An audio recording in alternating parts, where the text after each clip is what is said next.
Querying in Jira allows you to search and filter issues to find relevant information quickly. Jira Query language is a powerful tool for this purpose. Here's how to use it. Access the search function. Log into Jira and click on the Issues drop-down in the top navigation bar. Select Search for Issues to open the Issue search screen. Use Basic Search. In the search screen, you can use the basic search filters. Choose parameters like project, issue type, status, assignee, and more to find specific issues. These filters allow for quick, straightforward searches without needing to know JQL. Switch to JQL. For more complex queries, switch to JQL by clicking on the Advanced link. JQL enables more specific and powerful searches using a structured query language. Write JQL queries.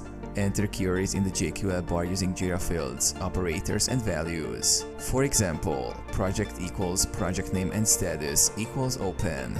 Assignee equals username and priority equals high. Combine multiple criteria using logical operations like AND or AND not.